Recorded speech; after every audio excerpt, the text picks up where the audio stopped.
Good evening. This is Point Blank at KTNY'S, here at the Nairobi Cellar now.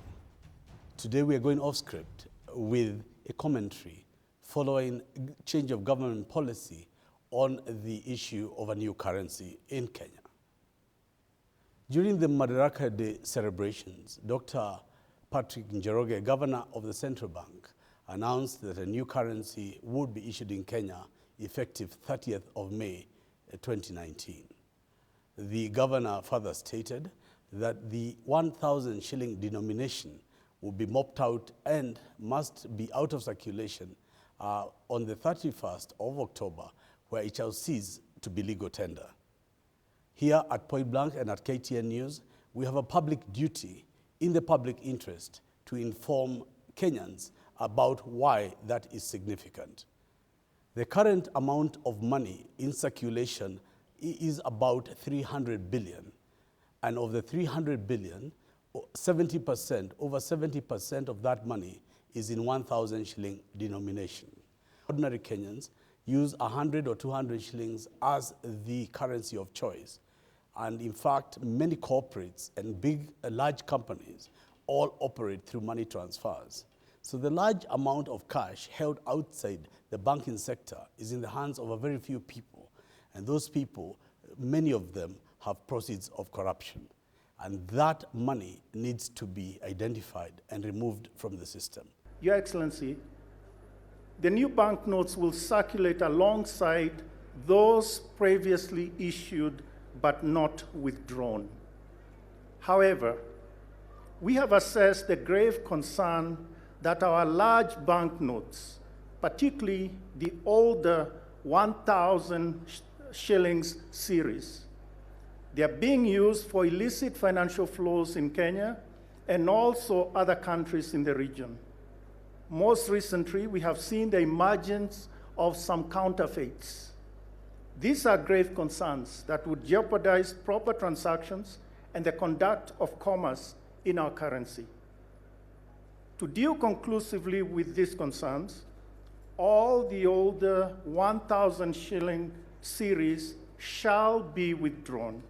All persons have until October 1, 2019 to exchange those notes, after which the older 1,000 shillings banknotes will cease to be legal tender. It is important that Kenyans are aware that when you see a politician making a comment at a church or giving a press conference, that they are joking on the matter of money laundering, that they will take the money today or tomorrow, or why they can do it in a month or two, that person is not being honest with the public. All genuine money is in the bank. Nobody would have money at home or in a store or elsewhere unless that money is not genuine. So the issue of time does not arise. If money is legitimate, it's already in the bank. It's already clean and in the system. And therefore, it is important for Kenyans to be aware, whether you are a sister, a brother, even a hairdresser or a driver, being asked to go and launder money, that you may be aiding and abetting in a crime. The issue of money laundering is a serious matter because corruption has become a cancer that has eaten our country. So here at Point Blank, we have decided it important as an editorial policy to speak and to support the government and the Central Bank of Kenya in their move to try and mop out illicit currency from the Kenyan market. We appeal to our courts, we appeal to all Kenyans to assist the government in beginning an honest step towards bringing legitimacy and transparency in commercial transactions in our country. Following this commentary, I shall be sitting shortly to talk to people who are trying to encourage small businesses, small enterprises to access liquidity in the market. In fact, the government has recently said small traders will have easier access to their goods, and the small traders will be able to clear goods which are already held in inland ports quicker so that they can do business. In order to understand this more and understand how business is playing a role in this country, Point Blank has invited on this special edition the President-elect of the Kenya National Chamber of Commerce and Industry, Mr. Richard NGATIA, who we'll be speaking to later here at Point Blank, here at KTNY'S. Richard was a special friend that I made. I saw his dynamism.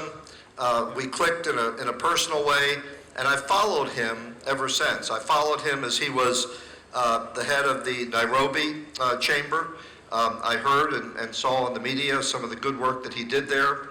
And I've looked over his manifesto. I like forward-looking visions. I looked over his manifesto to be now the president of the Kenya National Chamber of Commerce. And it really is forward-leaning. I mean, it's cutting-edge stuff. It's about the role of women. It's about the role of small enterprises, medium enterprises, Juakalis, the whole breadth. And one of the things I like about it is it's focused not just about making money and the economy, but it's focused on what does that do for people? You know, how does that move to advance the welfare of people here in this country? I'm not going to speak for him, but I'll speak for the people of that region, that we have no regret if we lose this seat to Richard NGATIA, because we have a new leader, we have a new vision, and we have a new direction. Thank you and God bless you. I stand here in my personal capacity as a great friend of Richard NGATIA. Number one, to endorse him as incoming president of the chapter. Secondly, to thank Richard in a very special way. He's one of Equity Bank's top clients. The story that you saw up there is a story we have understood and worked with him. He makes us proud. He makes a lot of Kenyan young people proud. And we are very proud of his success, and we wish him all the best. Of course, I will lobby for the return of the Juakali, known as the SME Fund, to be administered by KNCCI. In this regard, may I hasten to commend the Ministry of Housing for identifying the Juakali sector to fabricate and supply steel doors and windows for the proposed affordable housing program under the Big Four agenda. KSU products, and of course, a place that each and everyone can be able to access to come and see either your produce, your products, or anything that you have been able to display. So I will encourage the Juakali artisans to standardize their products.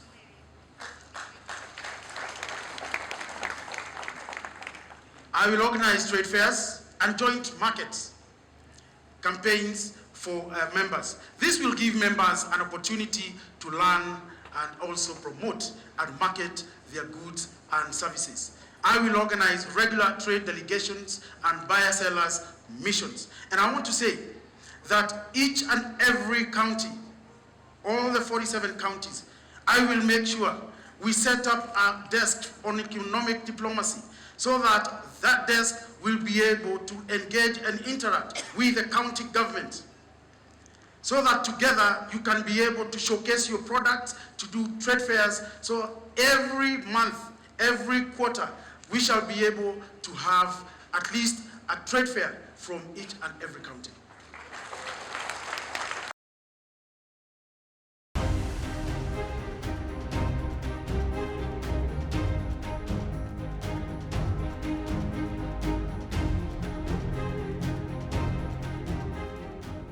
Good evening. This is Point Blank at KTN News, here at the Nairobi Serena. Richard, welcome sana hapa KTN. Thank you very much, Tony, for inviting me Point Blank. I'm very excited. Good. Well, Yes. Ngatia, look, you've been my friend for many years, and I'm really happy to see you here. But you know, we also have common friends. I know I've sat with you and Uhuru Kenyatta, sat with you and Raila Odinga. A lot of people are saying you got here through politics to become the unopposed president-elect of the Chamber of Commerce. Let me put a record straight that beyond politics, Tony, I have friends in business and friends that have developed over a period of time. You know very well, like you just said, yes, His Excellency the President is my good friend. The Right Honorable Raila Odinga is my good friend. We have sat with him many times with you. And of course, the Deputy President, William Ruto, is also my good friend. But What I'm saying, Tony, is that Chamber is not about politics. Chamber is about advocating for business, making sure that we support them in trade. Yes. And as we go there, I wanted to just start at the beginning. The National Chamber of Commerce in yesteryears was a beacon of hope. It was a light, a point of light for Kenyans. People looked up to the chamber. I don't know if you can remember the founding fathers of the National Chamber of Commerce and Industry. Certainly, yes, I can do remember. And I remember that the history that I know definitely. In 1965, there was, the business community was formed of different people from different ethnic groups. And we had the Asian community, we had the European community, we had the African community in business. And at one point, there was a lot of noise on how they conduct their business, and everybody was fighting for, the same space. Our founding father then, Jomo Kenyatta, who was a president, of course, he was very much interested on how business is being engaged in this country. And what he did, in 1965, the Kenya National Chamber of Commerce and Industry was born. Francis Macharia, of course, took over as the chairman of the chamber, and it became visible, it became vibrant. Yeah, businesses. He was followed by Kassim Owango. I think Kassim Owango was another great. Yes, that's immediately after 1993, when he retired honorably. Kassim Owango then took over, and of course, many others came to follow after that. But why I'm here today, Tony, of course, is to talk about the current chamber. And I know, but Mr. Ngatia, before I get there, it is not possible for us to cure the patient without knowing what the disease. I think there was a point that the chamber disintegrated into chaos, and the rain began to beat upon it. And there was a period of a complete, collapse of the integrity and the stature of the chamber. Let me not say that it collapsed. I'm saying that because before you was Kittony, who is seen really as a repairman. Was there not a dark window in the history of the chamber? What he did, and I'm saying it was very strategic, he gave the chamber a building that was next to Parliament, a building that was next to OP, a building that was next to the National Treasury, so that you can be able to engage all these groups in the government. And over and above that, he donated a 20-acre land, which is along Mombasa Road, near there's one of these famous restaurants. And he gave it as a government contribution. Actually, so was it quasi-government? At the time, government was interwoven. He had a very big vision for chamber, because having given the chamber land next to the airport, he gave it land as part of an exhibition center where they can be able to exhibit their products when visitors or investors come to Kenya. Clearly, the late President Jomo Kenyatta played a role in giving life to the chamber for business. And after that, some problems emerged. And then outgoing chairman, Kiprono Kittony, moved in. There seemed to be a new dawn. When did Kiprono get really to help pick up the chamber? I remember that was when the former chair, that was Kithere, when he came in. Actually, Kiprono came to almost revive the Kenya National Chamber of Commerce and Industry. And he has done very well, because the chamber today is vibrant, the chamber today is visible, not only locally, but regionally and also internationally. And I would say that just the other day, the memorandum of articles were changed during the AGM, and it was agreed that the name chairman will be changed to the Kenya National Chamber, the chamber president. Oh, I see. So you're president-elect, not chairman. Right now, for me, I'm coming in as chamber president-elect. Oh, I see. Of and course, Kiprono was the outgoing chairman. He was the outgoing chairman then. Right. Yes. Now, I wanted to ask you, what do you think distinguished Kiprono? What are the things that in his tenure stand out to you? You see, what happened actually is during that time, they agreed that they must unify the chamber, they must have representation in all the 47 counties. And Kiprono's role actually was to make sure that the chamber had a desk in each and every in the country. And therefore, today, if you look at the chamber is represented in all the 47 counties. We have also devolved our units. So this is what you call chapters? These are actually the chapters. For example, for me, I am the outgoing chairman of Nairobi chapter, which is one of the 47. You know, Mr. NGATIA, I don't want you to forget. I noticed during the launch of your manifesto that the incoming chapter is my good friend Jim Nambaru. Yes. Is he now involved in the chamber under your team, or how does that work? Actually, point blank, let me tell you that Jim Nambaru came in as a new chairman of Nairobi chapter, and of course he was elected and opposed, and of course there is 9 new directors who have come in, and of course the vice. So we have 11, and of course there's a provision of another 6 where the board may decide to co-opt another 6. You are the immediate former chairman of the Nairobi chapter, exactly. And obviously now another prominent businessman, Jim Nambaru, has moved in. And all of a sudden, as Kittony has finished his term, you're the incoming president-elect. So for Richard NGATIA, was the Nairobi chapter a cleverly calculated plan for you to ascend to the helm of the chamber?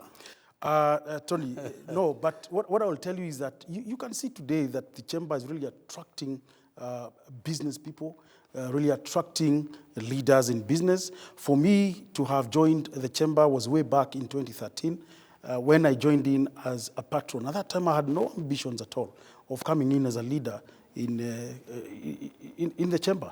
And when I joined in as a patron then, after some time, of course, I was approached by the directors then of Nairobi chapter, and of course they said they're looking for new leadership. And straight up, I said, it's okay, let me try, let me give it a chance. Mr. Richard, I have to ask you this point blank. Why I asked you initially about your friendship with Uhuru and Prime Minister Odinga and so forth is because we know the same people. And some of the people said, Mr. NGATIA must have come unopposed because he is known within the circles. And I just wanted to pursue a bit more about your involvement in the Nairobi chapter and how you were able to, launch a bloodless national campaign. It doesn't happen even within Jubilee or the Orange Party. I mean, this was bloodless. You actually became president unopposed. I'm a self-made man, and I told you, yes, I do have friends both in the political arena and, of course, in business. But my business. I've built my business from a one-man show. Today, it's an icon business today. I know, it's an iconic brand. Yeah, I know, you know that. But I'm asking you, I've started with you and Uhuru. Yes. Have I not? Yes, you have, but that does not mean he helps me in doing my business. You, point blank. Yes, but that, Tony, does not mean that I get, from help from any political or I bring any politics in my business. I don't. And I don't get help from that front. Now, coming back to Nairobi chapter, I came in to change. I came in to make sure that we get back our space as Nairobi chapter. And what I did first is to make sure that I approach friends of the chamber, I approach development partners to come and help us, 1, in capacity building, 2, in helping us with our programs. And that is what I did. And I have formulated that chapter to a point that it has been made a center of excellence today. That all the 47 chapters, Tony, come for benchmarking. They come to do due diligence. They come to us so that we can be able to... So let us take your word for it, that you're a self-made businessman that ran Nairobi well. Yes. How did the other counties, where did you interact with, how did they all come to a man behind you? Have you been around this country? In the beginning, I went to very few. Of course, during the programs that we were doing with SAIP, and of course BAF, who are really supporting us both financially and they were supporting us in businesses, and also to put together our secretariat. So I moved to a few. But I will say, yes, I've traversed to all 47 counties during my campaign trail. And I will tell you, Tony, you know very well that I am a mobilizer. You know that each and every place that I went to, Tony, I made sure that I left a very positive impression. Tony, I will tell you, for example, It's not easy for me coming from, the background that I'm coming from central Kenya, and I'm traversing all the way to Western, and I receive a very positive response from them. I went and I met Rogers, I met Kasili and his team. They received me very positively. In fact, I remember that was the one county that I was anointed by very many bishops in front of very many people, and from there, they endorsed me as having to support me. At that point, there were delegates, all right? Yes. From there, I went and I met my friend called Agena in Nyanza, where he also introduced me to all the delegates who are there. And of course, they also endorsed me after listening to my vision. I moved from there, Tony. I went to South Rift. I went to North Rift. I went to the coastal region. I came to Upper Eastern, Lower Eastern. I mean, I've been everywhere in this country. So point blank, NGATIA. And I'll tell you, that happened because I have social capital, Tony. Yes. So point blank then, here you are, after traversing the country. Then 6 of you are left. 6 people are left, and then there's a news conference by the outgoing chairman of Kenya National Chamber. No, Tony, let me correct you that in the beginning, we were 6 contenders who were vying for the chamber presidency. And of course, that was myself. Then there was Stephen Bogwa, there was Laban Onditi, there was Sharif Abdulwali, and there was Gor Semelango, and there was James Murray. Now, there were 6 of us. Yes. In the beginning, and when I started these campaign trails, there are those who realized from the beginning that they may not pursue the journey. And what they did is, the first one was Stephen Bogwa, who actually stepped down in my favor, Tony. There is the next one who was Laban Onditi. Laban Onditi actually called me and said, I really want to sit with you. I went with my team and we sat, we listened to him. He has the institution memory. He knows about the chamber. He has been there before. But he said for him, it's not about leading. For him, he wants to see a unified chamber. And he said he's stepping down in my favor. So we were left, how many? 4 of us. Not very long. Then Gor Semelango as well, for his own reasons, he stepped down. So we were left, the 3 of us. Tony, let me tell you, I decided to do a manifesto launch. I borrowed a lot of expertise from the chambers in the world to help me put up a very solid manifesto, not forgetting the people, local people, because they're the ones I'm representing. So each and every county I went to, I listened to them, I heard them, and I incorporated their needs and challenges in my manifesto. I must admit point blank, yes. I have not had news conferences from other chapters disputing your leadership. Mm-hmm. But for Kenyans to know, and the millions or even thousands of delegates who form the business community, they need to know this chairman, this KITTONY'S living as chairman, now you're president-elect, that you came from the people. And I'm asking this question because people distrust things that are put in the public all of a sudden. And people don't know Richard NGATIA, at least not the large country. And now here is Richard NGATIA, incoming president of the Chamber of Commerce. And the people who are competing against you are they now your opponents? How was that resolved? So that we understand that all is well, because the chamber has had chaotic history in the past. Yes, and I'm happy that you acknowledge, yes, it has had a lot of chaotic problems then. But in the same spirit, in myself, what I said, what I want is not just a win. I want a chamber that is unified. I want a chamber that will incorporate each and everyone from each and every corner of this country. And therefore, what I did just before launching my manifesto, I invited very close friends. There were about 15 to 18 in number. And I asked them, look, I need to do, I need to sell my manifesto. I know I need to walk across all the chapters, and I have done. But by doing so, I need to invite each one of them here, and that is a very expensive affair, like you mentioned. Yes, and so they said, for us, because we want leadership, we want somebody to be there to come and take leadership in terms of our business. We want somebody who understands business, and therefore we are going to support you fully, and that's what they did. So for me to have put the kind of manifesto launch that I did, there were many friends behind it. But having said that, and after the launch, which, of course, you saw that, and I'm happy that you're also present in that launch, and many other friends who are there. I sat again and I said to my secretariat, look, I can see a win. There's a possibility of a win 100%. But how are we going to leave the chamber? Are we going to leave a divided chamber? And so what I did very quickly is to invite my opponent, Mr. James Moreu. There was also that concern from the public. He has from supporters. Friends. He do have supporters. Yes. But I remember we, as a secretariat, reached out to him, and he said, yes, we're going to have a chat.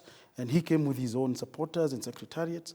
And I believe after sitting and made it very clear that very many, because what happened is during the campaign, there was elections which were conducted, and these were for chairmen and directors. And that happened to all the 44 counties, 47 counties. Yes. So what happened is, one of the supporters really stood and said, we know, Mr. NGATIA, that you are winning, but you have left very many hearts broken, because anywhere your team goes into, anywhere your team penetrates, everybody stands out to be for you, and those who are directors then, or who are the positions, are left so that we can cover other areas as we move on. I wanted to be clear. So after the launch of the manifesto, I attended. And in fact, I'll talk to you about that, because I noticed some key speakers who are there. But I'm just looking at the tranquility at the chamber, so that you say you now, on top of KITTONY'S press conference in the public domain, that there was now an internal coming together of those who are rivals before. So there is a way in which the chamber is now united. Is that what you're saying? Yes, what I'm saying is that now we are united, and over and above what I mentioned earlier, I also reached out to Sharif, and we came to a common ground, the three of us, and we said, yes, what we need is to work together. Okay. That is what happened. And immediately that they announced that they're stepping down, you have not heard anybody. Actually, there was a lot of excitement in the country within our directors and delegates. I want to move to your manifesto launch before I talk about the substance of your message in the next segment. But for now, you made a very elaborate manifesto launch, and your speakers were very interesting, because the former U.S. ambassador gave comments. What role was he playing? Michael Reinberger, what role was he playing? Michael Reinberger falls in the same bracket as good friends. Remember, when Michael was the ambassador to the United States back then here in Kenya, we developed a really good relationship. He became a good friend of mine. In fact, we did not only meet here, we have met several times in the US, in Washington. And I want to say that for me to have invited him is because right now I know Mike is in business, and therefore I'm sure he would support my cause, the good cause. And yes, that's why. It was interesting because I noticed Sonko Center representative. There was Rachel Shebesh from the ministry. There was a PS who handles sports also there. Yes. And I also noticed, curiously, that the keynote address speaker was the managing director of Equity Bank. And I mean, it was really very interesting for him to announce that Equity Bank is going to enter into a collaboration with the chamber for more than 150 billion shillings for small business. I mean, that's quite a lot that was put together. You've mentioned very many speakers then who were there. But Tony, let me tell you that, like I said, these people who are working with the government, they came there as friends. Number two, who do they represent in their dockets? They represent the business community in Kenya. And therefore, it was important for me to have invited them to come and share with us, to come and listen to us, because part of my 6 pledges, Tony, covers, for example, it covers AGPO, which is headed by Shebesh.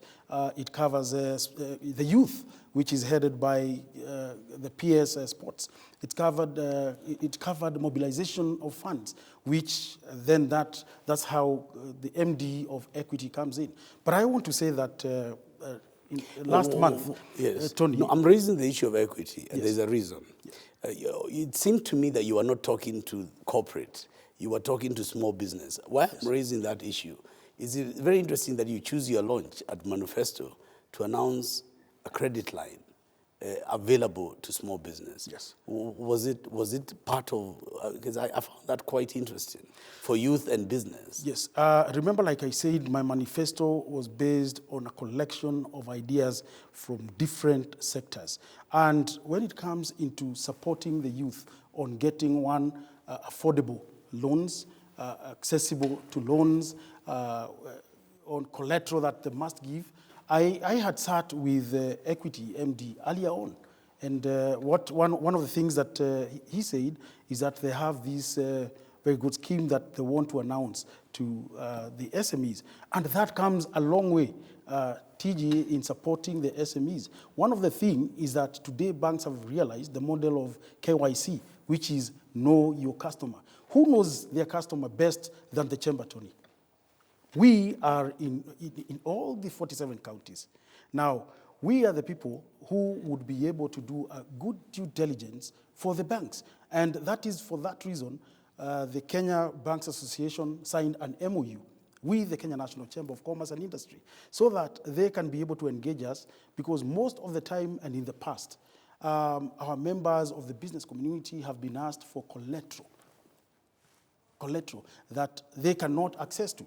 So one of the things we say, because we know the chamber customers, we shall be able to do due diligence to the banks. You're watching Point Blank here at KTN News. My guest, NGATIA, says that the chamber will be open to helping small businesses access credit and that there is tranquility at the chamber. This is KTN News.